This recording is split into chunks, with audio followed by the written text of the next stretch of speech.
Halo semua. Apa kabar untuk hari ini? Semoga harimu selalu menyenangkan ya bro.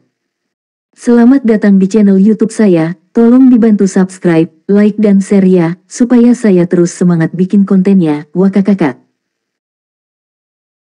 Solen 3 chapter 1513. Chapter 1513, She Likes You. Jelas bahwa botol air bukanlah barang sekali pakai. Tang Wulin memberikan botol air itu kepada Lan Fauzi.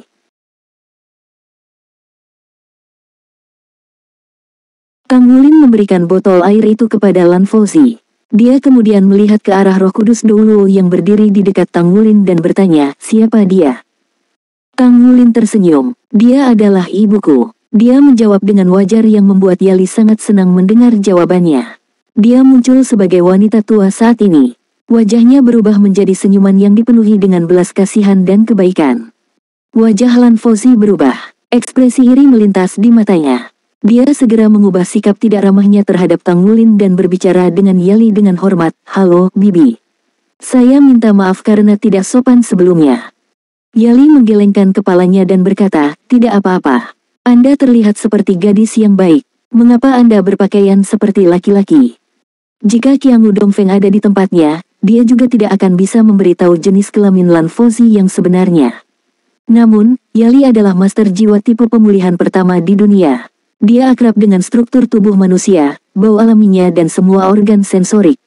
Tidak perlu bagi Tang Wulin untuk menumpahkan kacang karena beberapa bagian tubuh Lan Fauzi sudah mengungkapkan bahwa dia adalah seorang gadis. Wajah Lan Fauzi berubah. Dia memelototi Tang Wulin dengan marah karena dia tidak menyadari bahwa dia sedang diekspos oleh mata tajam Yali. Dia berasumsi bahwa Tang Wulin memberitahu ibunya tentang dia. Dia menggigit bibir bawahnya sebelum berbalik dan pergi setelah membungkuk pada Yali sebagai tanda penghormatan. Sudut mulut Yali berubah menjadi senyuman lucu saat dia melihat kepergian Lan Fauzi. "Putraku yang tidak bisa diperbaiki. Anda benar-benar penggoda. Kau meninggalkan jejak wanita kemanapun kau pergi seperti ayah baptismu." Hah, Tang Wulin memandang Roh Kudus Douluo dengan bingung. "Ibu, dari mana asalnya ini?" Yali terkekeh. "Tidak bisakah kamu mengatakan bahwa gadis itu baik padamu? Ibu pernah mengalami pengalaman seperti ini sebelumnya. Jika saya bahkan tidak dapat melihatnya, maka 100 tahun hidup saya telah sia-sia." Tang Wulin berbicara dengan heran, bagaimana mungkin? Dia selalu menyamar sebagai laki-laki. Lagi pula, menurutku ada yang salah dengan orientasi seksualnya. Saya pikir dia menyukai perempuan. Mungkin, itulah alasan kenapa dia mengikuti Just for Aspos Festival. Dia terus memberitahuku betapa dia mencintai Gu Yue. Bagaimana mungkin itu? Kamu salah menilai, Ibu. Yali berbicara dengan sedikit ketidakberdayaan, sepertinya kamu masih cukup naif. Saat itu, ayah baptis Anda mungkin telah melihatnya melalui dirinya. Saya tahu bahwa dia menyukai Anda hanya dengan melihat tatapannya setiap kali dia melihat Anda. Mungkin, dia sendiri tidak menyadari bahwa dia tertarik pada Anda. Meskipun saya tidak tahu apa yang terjadi di antara kalian berdua, dia datang meminta air untuk dikirimkan kepada Anda segera setelah kompetisi. Katakan padaku, teman macam apa yang melakukan itu? Saya tidak berpikir rekan-rekan Anda dari Shrek Seven Monsters bahkan perhatian itu. Selain itu, dia tidak kembali untuk mengambil botol airnya karena dia merasa sedikit tidak mau meninggalkan Anda. Dia ingin kembali untuk memeriksamu. Lebih penting lagi, aku bisa merasakan aura kuatnya di botol. Paling tidak telah digunakan untuk jangka waktu tertentu. Memberikan milik pribadi kepada lawan jenis dan bersikap alami tentang hal itu. Tolong beritahu Ibu, apakah ini normal? Tang Wulin sedang diinterogasi oleh Roh Kudus Douluo sampai dia tidak bisa berkata-kata. Dia sulit membayangkan situasi seperti itu akan terjadi. Itu benar-benar karena dia tidak pernah menganggap Lan Fauzi sebagai seorang gadis selama ini. Selain itu, dia selalu berasumsi bahwa Lan Fauzi memperlakukannya dengan permusuhan. "Itu tidak mungkin, Ibu. Kamu harus tahu bahwa aku hanya mencintai Gu Yue saja." Dia menggelengkan kepalanya dengan ekspresi seolah-olah dia telah melihat hantu. "Hehe, Gu Yuena benar-benar diberkati karena kepercayaan Anda yang tidak dapat dipegang teguh padanya dan ketekunan Anda. Saya iri. Jika ayah baptis Anda setegas Anda saat itu, dia tidak akan memiliki banyak perselisihan. Anda lebih kuat darinya karena Anda tidak pernah memberi gadis manapun kesempatan untuk salah paham. Ini hal yang baik dan saya harap Anda akan terus menjunjung kebajikan ini." "Apa yang Anda maksud dengan harapan?" Sudut bibir Tang Wulin bergerak sekali. Roh Kudus Douluo berbicara seolah-olah dia sedang menyindir sesuatu yang lain, ada terlalu banyak godaan di dunia ini. Tang Wulin menstabilkan kondisi fisiknya sebelum dia meninggalkan kolisem bersama Roh Kudus Douluo. Mereka tidak seharusnya bersama agar tidak mengungkap identitas mereka. Namun, Roh Kudus Douluo prihatin dengan keselamatan Tang Wulin. Jadi, dia menemaninya sampai ke pintu masuk asosiasi pandai besi. Sementara itu, sebuah limusin berhenti di depan asosiasi pandai besi. Limusin biru tua membuka pintu busnya. Seorang pria berpakaian butler keluar dari mobil dan memberi isyarat mengundang ke arah Yali. Yali masuk ke mobil sambil tersenyum. Pintu mobil tertutup, kemudian pergi tanpa suara. Saya merasa nyaman melihat Anda begitu bahagia, kata seorang pria di dalam mobil. Dia tersenyum.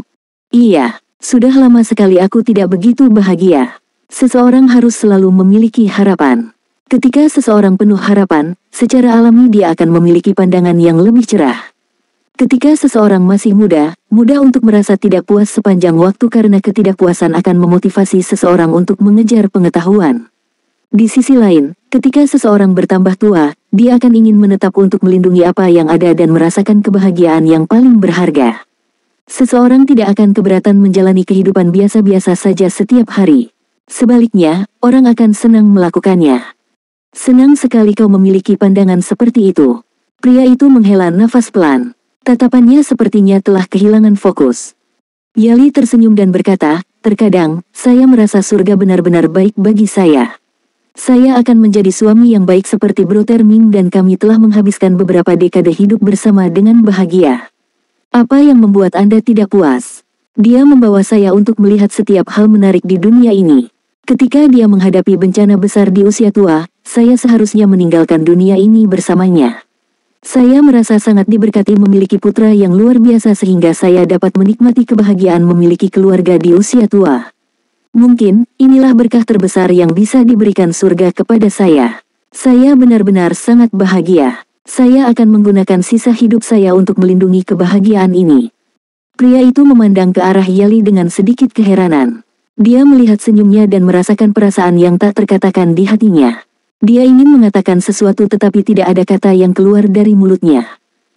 Kupikir kau akan mentraktirku bakso yang nikmat. Sudah lama sekali aku tidak memilikinya.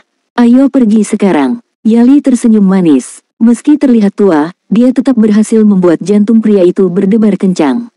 Rasanya seperti dulu. Aliran cahaya yang menyilaukan bersinar di lautan rohnya mirip dengan matahari yang bersinar di langit yang mendung. Tang Wulin telah kehilangan hitungan waktu sejak dia bermeditasi. Dia jelas merasakan sublimasi lautan rohnya. Sublimasi tidak terasa mulia. Sebaliknya, itu terasa seperti perubahan kualitatif. Bahkan Tang Wulin tidak menyangka perubahan seperti itu akan terjadi ketika kekuatan spiritualnya dibudidayakan ke ranah spirit domain.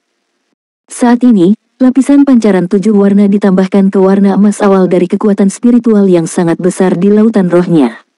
Meskipun itu hanya lapisan yang sangat tipis, ia memiliki tekstur yang misterius. Cahaya 7 warna tertinggal di lautan rohnya setelah serangan sebelumnya. Itu hadir meski dalam jumlah menit. Tang Wulin telah menyerap energi bencana alam ke dalam tubuhnya. Sebagian besar kekuatan hukum diubah menjadi tundercelap Netherfin. Itu sangat efisien dan cepat dalam menyerap petir biasa. Di sisi lain, lambat dalam menyerap petir 7 warna. Jiwa roh Tang Wulin lainnya juga berusaha untuk menyerap. Namun, kecepatan penyerapannya juga lambat. Sama seperti Tang Wulin sendiri yang mengandalkan penggunaan elemen petir untuk memperbaiki tubuhnya, dia tidak mampu menyerapnya secara langsung. Namun, ada beberapa perubahan kecil. Perubahan yang paling aneh adalah bahwa kekuatan hukum telah memasuki dunia spiritualnya secara spontan. Selain itu telah menyatu dengan lautan rohnya yang sangat mengejutkannya. Tekstur lautan rohnya terasa berbeda sekarang. Meskipun Tang Wulin tidak tahu sejauh mana ketinggiannya, itu tidak diragukan lagi adalah ketinggian. Elemen petir yang disimpan di dalam tubuhnya telah lenyap. Sebagian dilepaskan selama 2 pertempuran berturut-turut sebelumnya, sementara sebagian lainnya sekarang disimpan di lautan rohnya. Soul Land 3 Chapter 1514. Chapter 1514, You've Got Bad Breath. Tang Wulin menamai pancaran 7 warna itu sebagai hukum 7 warna. Tang Wulin mencatat bahwa metode kultivasinya benar. Masalah terbesarnya adalah dia tidak tahu bagaimana menyerap energi Lao. Sekarang setelah dia menemukan larangan semua hukum, Kaisar Naga hancurkan, dia bisa mengendalikan energi hukum, memanfaatkan dan menyerapnya ketika inti jiwanya, inti naga, dan lautan roh digabungkan menjadi satu. Terlepas dari ketinggian lautan rohnya, ada juga inti jiwa kecil yang muncul di lautan rohnya. Itu hanya kehadiran ilusi sebelumnya, tapi itu memiliki bentuk yang solid sekarang. Meskipun itu hanya seukuran biji, itu masih lebih baik daripada tidak sama sekali. Kang Wulin merasa kekuatan jiwanya tetap sama tetapi menjadi lebih murni dari sebelumnya. Aku memang butuh stres. Saya harus menetapkan diri saya tujuan yang lebih tinggi sekarang. Saya perlu melihat ke depan untuk melanjutkan peningkatan saya. Kesadaran kembali ke Kang Wulin saat dia secara bertahap terbangun dari meditasinya. Rasa berat di sekujur tubuhnya sebelumnya tersapu. Selain merasa lapar, dia merasakan kenyamanan yang tak terlukiskan di sekujur tubuhnya.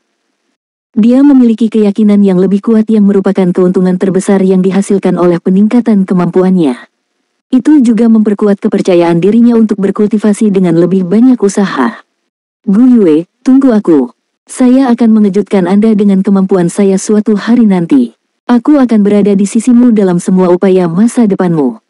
Di ruang meditasi, Gu Yuena membuka matanya perlahan. Sudut bibirnya pecah menjadi senyuman pahit samar. Wulin, aku benar-benar tidak ingin kamu menjadi lebih kuat lagi.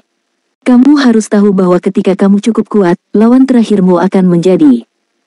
Pertandingan round robin berlanjut. Sama seperti bagaimana Tang Wulin menyelesaikan ronde pertamanya tanpa hambatan, Qiangu Sangting juga mengalahkan lawannya dengan mudah. Begitu pula Lan Fauzi dari kelompok keempat. Skenario pemenang tak terduga jarang muncul di babak pertandingan round robin. Putaran pertama memakan waktu 5 hari. Urutan peringkat telah ditambahkan ke daftar nama setiap grup. Kontestan yang kalah di babak pertama akan menempati peringkat terakhir, sedangkan yang menang akan menempati peringkat teratas. Banyak analisis tentang pertarungan antara Tang Wulin dan Li Weixi diterbitkan setelah kompetisi. Banyak orang mengira itu adalah kemenangan keberuntungan bagi Tang Wulin. Di saat yang sama, ada juga orang-orang yang ditunjuk secara khusus untuk mewawancarai Li Weixi setelah kompetisi. Li Weixi tetap diam dan menolak untuk mengungkapkan situasi sebenarnya dari pertempuran tersebut, tetapi dia menyebutkan bahwa dia telah kalah dengan cara yang benar. Namun, peringkat perkiraan keseluruhan Tang Wulin tidak meningkat meskipun ia menang di putaran pertama festival Just for Aspals. Sebaliknya, pangkatnya turun. Bagaimanapun, dia memuntahkan darah hari itu. Apalagi, ia menunjukkan kondisi fisik yang lemah. Siapa yang bisa mengatakan apakah dia mampu pulih hanya dalam beberapa hari saja? Kang Wulin bermeditasi selama 3 hari. Setelah tubuhnya sembuh, dia terus berlatih pemurnian surgawi. Metode kultivasi terbaik baginya adalah pemurnian surgawi. Pada saat yang sama, dia juga terlibat dalam hukum unsur untuk mendapatkan pemahaman yang lebih dalam tentang hukum terlarang Kaisar Naga yang telah dia kembangkan. Langkah pertama dari hukum terlarang adalah Dragon Emperor Break, tapi itu jelas bukan satu-satunya gerakan. Kang Wulin tidak tahu kapan dia bisa memahami langkah kedua. Itu adalah hari kompetisi untuk grup nomor 3. Kang Wulin tiba di Mingdu Coliseum dengan tepat. Dia tidak terlalu awal atau terlambat. Dia menunggu di rest area. Sesuai jadwal hari ini, dia akan menjadi kontestan kedua dalam kompetisi hari ini, jadi dia tidak perlu terburu-buru. Di rest area, ke-10 kontestan dari grup nomor 3 hadir. Grup nomor 3 dijadwalkan pada pagi hari sedangkan kompetisi sore akan diambil oleh grup nomor 4. Qiangu Sangting duduk dengan berani di satu sisi ruangan dengan mata tertutup sementara yang lainnya duduk di lokasi ruangan yang berbeda. Ada lebih dari 10 orang di rest area saat ini. Faktanya, ada 11. Ada kontestan yang termasuk dalam grup nomor 4. Itu tidak lain adalah Lan Fauzi. Kang Wulin adalah kontestan terakhir dari grup nomor 3 yang memasuki area tersebut. Begitu dia memasuki area istirahat, dia menarik perhatian semua orang. Bahkan Qiangu Sangting membuka matanya. Penampilan Kang Wulin telah kembali normal saat ini. Dia terlihat tidak berbeda dari sebelumnya. Dia mengangkat dagunya dengan sedikit kesombongan. Dia kemudian dengan tenang mencari tempat untuk duduk. Dia pasti melihat Lan Fauzi. Namun, dia pura-pura tidak memperhatikannya saat dia mengingat kata-kata Yali. Dia malah meniru Qiangu Sangting dengan menutup mata untuk mengistirahatkan jiwanya. Lan Fauzi menggertakkan giginya dan marah saat melihat perilaku Kang Wulin. Namun, dia juga tidak mendekatinya. apakah kamu bahkan tidak tahu bagaimana cara mengakui seseorang? Bagaimana dia bisa tahu bahwa itu adalah niat Tang Wulin untuk menghindarinya? Dalam hidupnya, dia telah bertemu gadis-gadis lain selain Bu Yuena. Misalnya, ada Wu Siduo dan Dai Yun Er. Dai Yun Er juga telah banyak berkorban untuknya. Sama sekali tidak ada lagi yang bisa dia berikan padanya karena sudah ada Gu Yue di hatinya sejak sebelumnya. Tang Wulin lebih suka tetap pasif dan menolak memberi Lan Fauzi kesempatan sama sekali untuk kesalahpahaman. Dia bahkan berhenti memikirkan identitas asli Lan Fauzi. Para kontestan babak pertama boleh masuk arena sekarang, seorang staf mengingatkan. Dua kontestan dari grup nomor 3 berdiri secara bersamaan. Mereka saling memandang sebelum berjalan keluar. Tidak ada gunanya mereka saling menyapa karena kompetisi adalah prioritas utama. Bagaimanapun, mereka adalah pesaing. Sementara itu, Qiangu Zhangting berdiri dan berjalan ke sofa di seberang Tang Wulin. Dia kemudian duduk tanpa disadari Tang Wulin. "Kamu Yulong Ye, kan? Halo, saya Qiangu Zhangting." Tang Wulin membuka matanya. Bahkan Tang Wulin harus mengakui bahwa saingan cintanya itu luar biasa dalam penampilannya. Qiangu Zhangting mengenakan pakaian kasual putih. Tidak ada aksesoris padanya dan lengan bajunya digulung sampai siku. Dia tampak segar dan rapi, dan tampaknya berusia 20-an. Aliran cahaya samar melintas di matanya sebelum menghilang sepenuhnya. Qiangu Zhangting berbicara, "Pasti takdir bahwa kita dikelompokkan bersama. Apa penilaian Anda tentang grup kami?" Tang Wulin berbicara dengan acuh tak acuh, "Itu tidak akan menghentikan saya untuk menang." Qiangu Zhangting tertegun sejenak. "Apa yang Anda maksud dengan tidak akan menghentikan Anda untuk menang?" Tang Wulin jelas mengatakan bahwa tidak ada seorang pun di kelompoknya yang mampu mengalahkannya. Bibir Qiangu Zhangting berubah menjadi senyuman dingin yang samar. "Oh, apakah begitu? Mari kita tunggu dan lihat nanti. Saya hanya berharap bahwa Anda tidak akan lemah dan sakit-sakitan. Jika saya mengalahkan Anda, saya harap Anda dalam kondisi terbaik Anda, jadi itu tidak akan diambil sebagai alasan. Saya tidak ingin Anda memiliki penyesalan di masa depan." "Oh," jawab Tang Wulin hanya dengan satu kata. Qiangu Zhangting tidak terpengaruh oleh kesombongan lawannya. Senyum di wajahnya semakin lebar. Dia berdiri dan berjalan ke sisi Tang Wulin. Dia membungkuk dan berbicara dengan bisikan lembut, "Tahukah kamu bahwa Nana adalah wanitaku? Tidak ada yang diizinkan mengambilnya dariku. Tidak seorang pun, bahkan kamu sendiri. Kamu memiliki bau mulut." Tang Wulin memiringkan kepalanya ke belakang dengan jijik.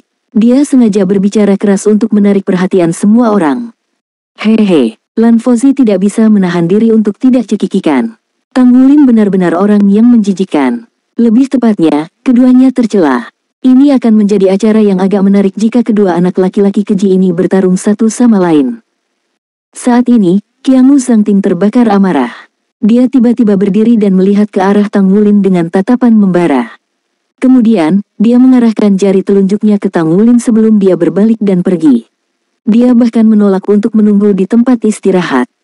Saat dia menatap sosok Qiangu Zhangting yang pergi, Tang Wulin berbicara dengan acuh tak acuh, "Mungkinkah orang tuanya tidak pernah mengajarinya untuk tidak menunjukkan jari telunjuknya pada orang lain? Itu sangat kasar dan itu mencerminkan kelalaian keluarga." Sisa orang di kelompok nomor 3 saling memandang, tetapi tidak ada yang berbicara. Setiap Feng Hao Douluo muda memiliki kesombongan. Beberapa menunjukkan kesombongan mereka sementara ada beberapa yang menyimpannya di dalam. Namun, kesombongan tidak sama dengan kebodohan. Bagaimana mungkin orang di tempat kejadian tidak mengetahui latar belakang keluarga Qiangu Zhangting? Menyebutnya sebagai produk dari kelalaian keluarga sama dengan menegur Master Pagoda Jiwa saat ini, bukan? Yulong Yue adalah orang yang berani atau bodoh. Tang Wulin melakukan ini dengan sengaja. Untuk beberapa alasan yang tidak diketahui, dia menjadi sangat marah begitu dia melihat Qiangu Zhangting. Dia merasa seolah-olah hatinya terbakar, terutama ketika dia memikirkan bagaimana Qiangu Zhangting dan Gu Yuena bersama di Pagoda Jiwa. Bahkan Tang Wulin tidak menyadari sebenarnya bagaimana rasanya cemburu. Lan Fauzi juga berdiri dan pergi. Ini karena kompetisi sudah dimulai. Tang Wulin hendak tampil di arena untuk babak selanjutnya. Lan Fauzi dapat melihat bahwa luka Tang Wulin sudah sembuh ketika dia melihat Tang Wulin hari ini. Menggunakan kekuatan spiritualnya, dia samar-samar merasakan bahwa Tang Wulin tampak berbeda.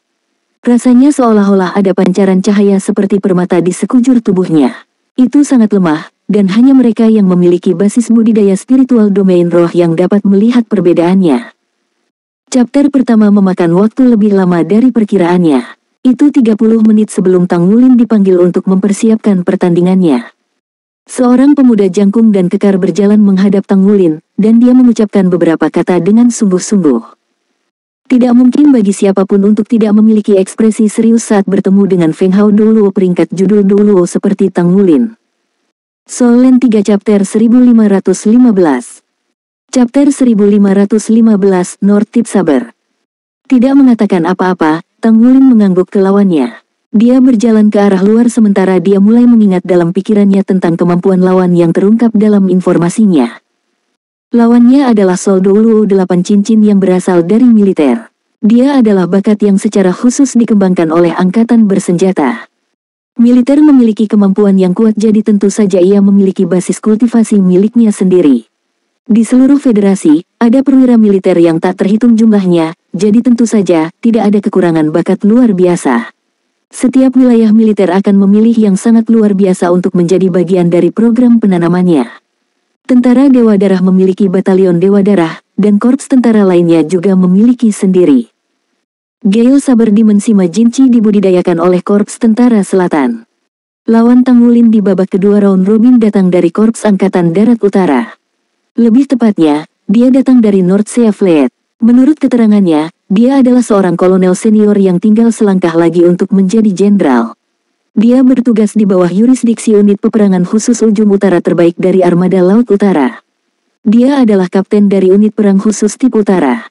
Dia telah melalui banyak pertarungan yang sebenarnya dan dia sangat ahli dalam mengoperasikan Mesya. Perbedaan terbesar antara seorang prajurit dan seorang master jiwa biasa adalah bahwa seorang prajurit memiliki pengalaman nyata di medan perang. Selain itu, prajurit itu lebih terampil dalam bertarung melalui berbagai skenario dan memberikan satu serangan fatal itu. Itu sangat jelas terlihat pada seorang prajurit dengan pangkatnya. Dia pasti seseorang yang militer ingin mengabdikan banyak sumber daya. 7 monster select telah menikmati keuntungan seperti itu selama mereka di militer. Kapten dari unit peperangan khusus ujung utara ini bernama Mutian. Itu adalah nama yang sederhana dan sederhana. Keduanya meninggalkan rest area secara bergantian. Pengedapan suara di ruang istirahat dilakukan dengan sangat baik, jadi mereka tiba-tiba disambar gelombang kebisingan begitu mereka pergi. Chapter sebelumnya berlangsung sangat lama, yang menunjukkan bahwa persaingan sangat seru. Para penonton merasa sangat gembira hari ini. Selanjutnya, 2 kontestan dari grup nomor 3 yang akan mengikuti kompetisi hari ini adalah kapten dari unit peperangan khusus ujung utara Armada Laut Utara, Mutian dan juga Yulong Yue dari klan Naga Tuan Listrik Biru. Di babak pertama, mereka berdua sama-sama pemenang dan mereka sudah mendapatkan poin kemenangan. Babak hari ini akan sangat penting dalam menentukan pemenang dan pecundang. Babak ini akan menentukan siapa yang akan menjadi pemenang terakhir dan siapa yang mampu melampaui yang lain. Selain itu, kami juga bisa mengetahui siapa yang akan mendominasi pesaing kuat berikutnya. Komentatornya masih Ivy seperti sebelumnya. Dia memiliki suara yang sangat menyenangkan yang terdengar menenangkan di telinga. Mutian dan Tang Wulin naik ke panggung berturut-turut. Mutian berinisiatif berjalan menuju sisi lain dari panggung kompetisi dan menjauhkan jarak antara dirinya dan Tang Wulin. Ivy terus melakukan pekerjaannya dengan kemampuan terbaiknya. Tidak ada lagi yang bisa dikatakan tentang kinerja yang mulia Yulong Yue di putaran kompetisi sebelumnya. Ia berhasil mengalahkan lawan meski dalam kondisi fisik yang kurang baik dan tertinggal dengan cepat setelah pertandingan. Di sisi lain, lawannya saat itu, Li Weixi, juga menolak untuk diwawancarai. Akibatnya, kami tidak tahu apa yang terjadi di antara mereka selama pertarungan. Namun, Kapten Mutian dari unit peperangan khusus Tip Utara memiliki kinerja yang sangat luar biasa di babak sebelumnya. Dia mengandalkan keterampilan tempur eksklusif dari unit perang khusus Tip Utara untuk menahan lawannya dengan paksa. Bahkan sekarang, saya masih merasa seperti saya bisa mengambil bau berdarah ujung pedangnya dari pertempuran itu. Itu pasti senjata yang hanya bisa dimiliki oleh seorang prajurit berpengalaman. Hari ini, kita akan menyaksikan bagaimana Yang Mulia Yulong Yue akan menyambut tantangan dari Kapten Mutian.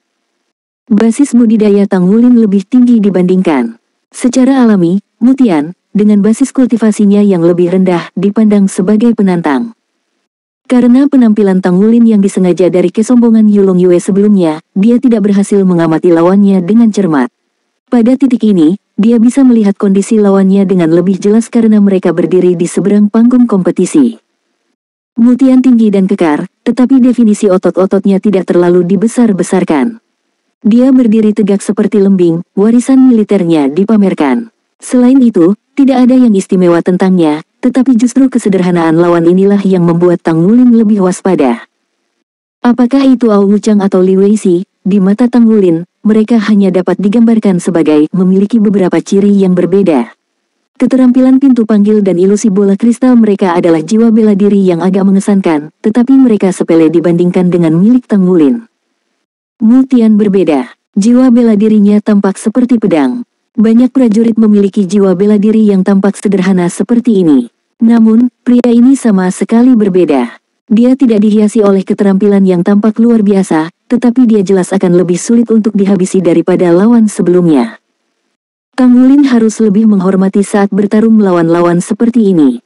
5, 4, 3, 2, 1, mulai kompetisi. Tian Saya maju segera setelah pertandingan dimulai. Dia berlari lurus ke arah Tang Wulin seperti kilat.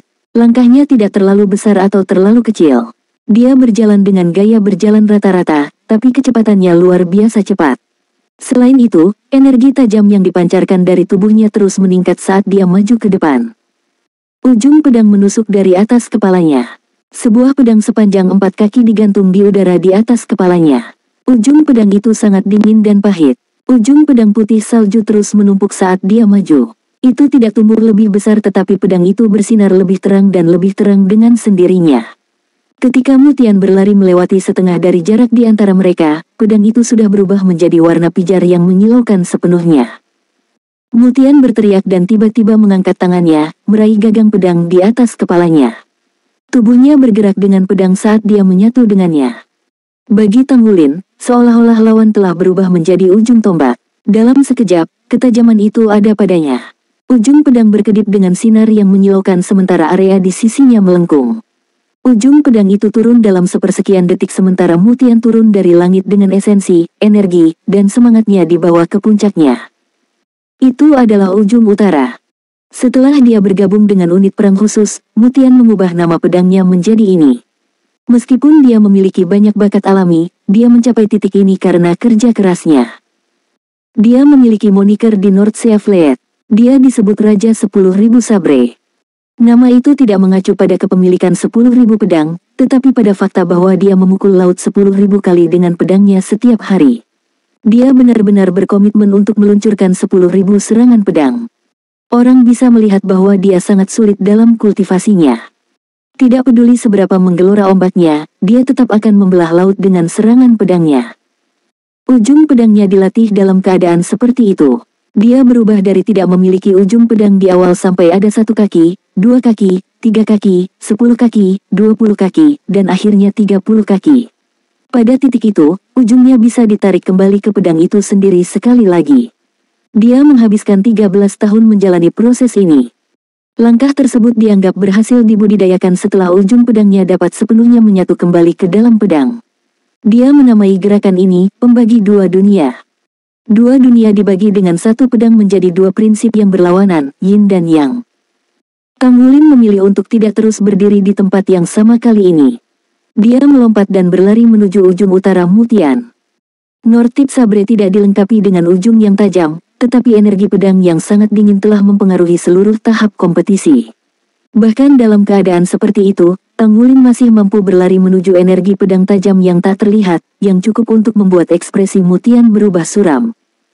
Namun, Mutian telah melalui banyak pertempuran di masa lalu, dan dia sangat percaya diri. Dia tidak akan pernah menyimpang dari rencana aslinya hanya karena lawannya. Para penonton menyaksikan keduanya mendekati satu sama lain. Semuanya tolong perhatikan ruang di depan North Tip Sabre, seru komentator Ai Fei. Penonton mengarahkan pandangan mereka ke tempat kejadian. Seperti yang diharapkan, seolah-olah semua cahaya sebelum North Tip Sabre telah diserap. Garis hitam muncul di depan pedang. Sepertinya kegelapan menumpuk sedikit demi sedikit saat dia berlari ke depan. Kemudian, kerumunan melihat reaksi Tang Wulin. Dia mengangkat tangan kanannya dan mengulurkan pedang itu. Tangannya sudah berubah menjadi biru keunguan. Dentang. Apakah dia mencoba menggunakan telapak tangannya untuk merebut jiwa bela diri lawan North Tip Sabre? Komentator Ai Fei sedikit tercengang setelah menyaksikan adegan itu.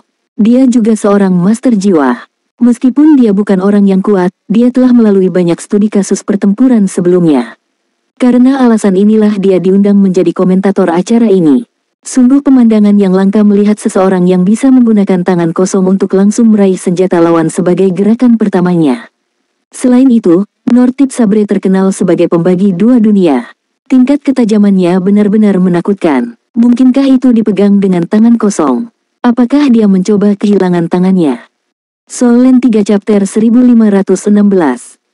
Chapter 1516 Instant Victory. Saat Ai Fei tercengang oleh situasinya, telapak tangan Tang Wulin sudah bersentuhan dengan ujung sabre utara. Kekuatan yang dihasilkan dari benturan instan sulit untuk dijelaskan dengan kata-kata. Pertama, penonton melihat pecahan. Potongan-potongan yang rusak itu adalah warna hitam yang dipancarkan dari ujung utara. Ketika tangan kanan Tang Wulin meraih pedang Nortip Saber, rasanya udara telah berubah menjadi sarang laba-laba. Aliran hitam tersebar sebelum pedang dan tangan dihubungkan bersama. Sedikit warna ungu tertinggal di mata Tang Wulin. Dia berteriak dengan dingin, dan bola petir biru ungu meledak dengan ledakan keras dari tengah telapak tangan kanannya seperti petir dari langit yang cerah. Reaksi Mutian juga relatif cepat. Dia tidak membiarkan fakta bahwa Tang Wulin mampu meraih ujung saber utara mengganggu dia, dan dia langsung menarik jiwa bela dirinya. Itu lenyap dari tangan Tang Wulin dan menghindari petir yang meledak. Sementara itu, dia mulai memutar tubuhnya dengan cepat. Pedang yang tak terhitung jumlahnya ditembakkan saat dia diputar, menuju ke arah Tang Wulin. Saat itu, petir menyambar dengan ledakan keras. Ujung pedang terpesona oleh ledakan hebat.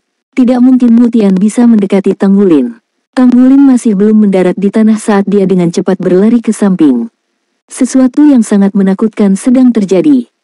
Dalam sekejap mata, tiga Tang Wulin tiba-tiba muncul di udara dan membentuk formasi segitiga. Yang lebih menakutkan adalah bahwa pada tiga titik segitiga, setiap salinan Tang Wulin menjulurkan tangan kanannya ke depan dan memunculkan petir yang tak terhitung jumlahnya. Mereka melesat dari telapak tangan mereka dan membentuk jaring besar di langit. Tidak ada cara untuk mengetahui ke arah mana petir itu mengarah, tetapi Mutian diposisikan tepat di area inti segitiga. Itu adalah pergeseran segitiga petir Guyuena. Ai Fei berteriak keras sekali lagi. Dia menyadari gerakan pemindah Misha yang dibuat oleh Tang Wulin selama periode pengujian, tentu saja. Selain itu adalah gerakan yang sudah diakui oleh Asosiasi Master Misha dan secara resmi menjadi salah satu gerakan Misha. Asosiasi Master Misha juga telah menganalisis betapa sulitnya meluncurkan manuver ini bagi seorang Master Misha secara detail. Bagian yang paling mengerikan dari teknik ini adalah bahwa Master Misha harus menahan benturan yang kuat selama sepersekian detik sambil secara bersamaan mengoperasikan mekanisme dengan presisi tertinggi. Tang Wulin meluncurkan gerakan pada saat ini dengan mengandalkan tubuhnya, tidak menggunakan Misha atau keterampilan mengoperasikan Misha apapun. Sulit untuk mengatakan mana yang lebih sulit, tetapi kecepatan yang dibutuhkan Tang Wulin untuk menyelesaikan gerakan dan serangan seperti itu dengan cepat mengejutkan. Tubuh Mutian mendarat di tanah dengan tiba-tiba. Aliran ujung pedang menyapu langit dan melesat ke awan secara instan. Rasanya seolah-olah seluruh orangnya telah menghilang dan selesai menyatu menjadi pedang. Itu adalah Nortip Sabre dan Sabre Tip Tremors the World. Bau darah logam yang mengerikan meledak. Saat petir menyambar, ujung pedang tiba-tiba menyebar keluar dan mendorongnya menjauh. Cahaya dari ujung pedang dan kilat memantulkan satu sama lain di langit. Ketiga siluet Tang Wulin hanya bertahan sesaat sebelum dia bergabung kembali menjadi satu. Dia kemudian menguatkan dirinya dan bertabrakan dengan ujung pedang. Ai Fei bertanya-tanya pada dirinya sendiri. Mengapa Yulong Yue selalu berjuang seolah-olah dia mencari malapetaka sendiri? Tetapi hasilnya selalu sangat efektif. Meskipun keduanya baru saja terlibat dalam pertarungan dengan bertukar dua gerakan, tapi orang bisa mengatakan bahwa Yulong Yue jelas berada di atas angin. Itu sudah jelas ketika serangan pedang Mutian dinetralkan oleh Yulong Yue. Ledakan. Pedang itu berbalik secara horizontal dan memblokir tubuh Tang Wulin sementara Tang Wulin meledak pada saat benturan seperti bola meriam. Gemuruh. Bola guntur biru ungu meledak dengan keras di langit. Siluet pedang itu terlempar karena suaranya dan mendarat jauh di kejauhan. Itu adalah Mutian. Seluruh tubuhnya tampak hangus hitam. Apalagi aliran pancaran listrik berkilauan di kulitnya. Tampak jelas bahwa dia dipengaruhi oleh petir dan petir. Tang Wulin tidak mengejar atau menyerang lagi. Dia mendarat di tanah dan berbicara ke arah Mutian dengan acuh tak acuh, armor pertempuran. Mutian tidak berusaha keras dalam memobilisasi kekuatan jiwanya. Kekuatan jiwanya terkenal dengan ketajaman dan daya ledaknya, namun petir yang merembes ke dalam tubuhnya begitu kuat sehingga otot-ototnya dan bahkan inti jiwanya terus-menerus mengejang. Sangat jelas bahwa dia akan kalah jika Tang Wulin melanjutkan serangannya. Sebelum pertempuran ini, penilaian Mutian terhadap Tang Wulin sudah sangat tinggi. Namun, hanya setelah benar-benar melawannya, dia menyadari bahwa dia masih meremehkan lawan ini. Tang Wulin telah melampauinya di setiap bidang, apakah itu kekuatan, kecepatan, jiwa bela diri atau apapun. Metode pertempuran Tang Wulin yang tampaknya kasar adalah representasi dari kepercayaan dirinya yang mutlak. Tang Wulin merasa sangat puas dengan dirinya sendiri. Setelah dia mulai memahami hukum terlarang Kaisar Naga, dia menemukan bahwa dia memiliki lebih banyak kendali atas banyak kemampuan tubuhnya. Itu sangat jelas selama fusi jiwa rohnya. Tang Wulin pernah menyelidiki masalah ini dengan Douluo Asmara. Mengapa para master jiwa elit hampir tidak akan pernah melepaskan jiwa roh mereka dalam pertempuran? Itu karena tidak peduli seberapa kuat kemampuan bertarung jiwa roh, efek amplifikasi tidak seefektif ketika secara langsung melengkapi master jiwa. Tang Wulin meminjam sebagian kekuatan Overlord Dragon selama tabrakan sebelumnya sementara petir Thundercelap Netherfiend telah melingkari tubuhnya. Tidak ada yang lebih cocok untuk menyembunyikan jiwa bela dirinya yang sebenarnya selain Thundercelap Netherfiend. Lawannya benar-benar sangat kuat, tetapi dia masih belum setara dengan Tang Wulin. Jangankan Soul Douluo 8 cincin, bahkan judul Douluo yang belum menjadi Hyper Douluo akan merasa sangat sulit untuk memberi Tang Wulin masalah apapun. Tang Wulin mampu bertarung melawan seluruh kekaisaran sendirian, dan dia adalah orang yang mengejutkan kekaisaran bintang Luo dalam pertempuran 5 dewa. Kemampuan Mutian benar-benar hebat, tapi itu masih tidak pada level yang sama dengan Tang Wulin. Jika bukan karena rasa hormatnya pada seorang prajurit, Tang Wulin tidak akan menggunakan metode pertempuran ini lagi. Mutian terengah-engah, lalu dia melirik Tang Wulin dalam-dalam. "Meisha, tolong bimbing aku." Saat dia berbicara, kilatan cahaya hitam keluar dari tangannya. Aliran cahaya semakin besar saat diproyeksikan keluar. Sebuah meisha hitam pekat setinggi sekitar 7 meter muncul di belakang Mutian. Seketika, cahaya hitam mengarahkan tubuhnya ke meisha. Pintu kabin ditutup saat dia menyelesaikan proses docking. Meisha. Tang Wulin baru saja ingat bahwa Festival Just for Aspause tidak melarang penggunaan meisha. Ini agak menarik, jadi, meisha kalau begitu. Meisha itu tampak hidup setelah Mu Ye memasuki kabinnya. Itu tiba-tiba terjun ke arah Tang Wulin, memegang pedang raksasa. Itu berubah menjadi warna pijar dalam sepersekian detik seperti yang dilakukan North Tip Sabre sebelumnya. Namun, kekuatannya meningkat lebih dari 2 kali lipat karena penggabungan Master Jiwa dan Meisha. Tang Wulin menghentakkan kaki kirinya ke tanah dan melompat. Seluruh tubuhnya langsung tertutup sisik. Itu adalah tubuh naga emas. Tentu saja, itu adalah versi kilat juga. Dia masih bertarung dengan gaya kejam dan tirani. Ai Fei tidak bisa menahan perasaan ingin menutupi matanya saat dia melihat Tang Wulin naik ke langit. Tang Wulin jelas mengandalkan Purley pada kemampuannya untuk mendominasi. Tampaknya ada perbedaan nyata antara kemampuan Mu Ye dan Yulong Yue. Namun demikian, Yulong Yue masih sakit-sakitan beberapa hari sebelumnya, dan dia bahkan pernah muntah darah sekali. Siapa orang yang mampu melukainya begitu parah? Apakah itu berarti Yulong Yue di puncaknya akan menakutkan? Jawabannya pasti iya. Yulong Yue yang terbaik benar-benar menakutkan ini. Dia tidak mengelak, menghindar atau menggunakan keterampilan apapun, tetapi sebaliknya, dia memilih untuk menghadapi kekuatan dengan kekuatan. Kali ini, Tang Wulin akhirnya membuat manever yang lebih berani. Seluruh tubuhnya tampak berpose seolah-olah dia sedang drawing tali busur. Lengannya terangkat saat dia memukul pedang raksasa yang datang mengiris ke arahnya. Ledakan. Arena itu jelas redup sesaat. Kemudian, aliran biru ungu yang menusuk melintas di langit seolah-olah badai petir telah muncul di atas panggung kompetisi. Kemudian, para penonton menyaksikan dengan bingung saat meisha hitam raksasa itu bersiap melawan tenaga listrik. Itu terlempar secara horizontal dan bertabrakan dengan ganas dengan perisai pelindung. Itu kemudian memantul kembali dan mendarat di tanah. Seluruh arena sunyi senyap.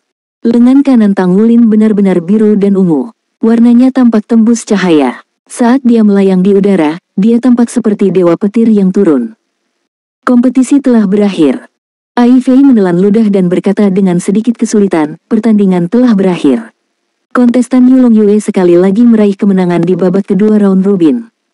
Jika saya harus drawingkan pertandingan ini, meskipun saya enggan dan perkataan saya tidak menandakan kurangnya rasa hormat kepada kontestan Mutian, saya harus mengatakan bahwa apa yang saya lihat adalah penindasan total dengan paksa. Ya, itulah kata-kata yang tepat untuk drawingkannya. Dari awal hingga akhir, Mutian tidak memiliki peluang sama sekali. Itu adalah dominasi total dalam 3 kategori kecepatan, kekuatan dan atribut yang menyerang langsung dan membawa hasil ini. Bahkan setelah Mutian melepaskan meshanya, dia tidak berhasil mengubah hasil akhirnya. Pertandingan yang hanya bisa digambarkan sebagai penindasan total dengan kekerasan benar-benar mengejutkan untuk semua orang. Kang Wulin mendarat di tanah perlahan. Dia mengangkat tangan kanannya tinggi-tinggi ke udara dan mengulurkan jari telunjuknya dengan cara yang membuatnya tampak memiliki supremasi atas segalanya. Di kejauhan, Gu Yuena merasakan dadanya bergetar saat menyaksikan pemandangan di platform utama. Di sisi lain, Qiang Zhangting yang sedang menyaksikan pemandangan dari tepi arena kompetisi, tidak bisa tenang lagi.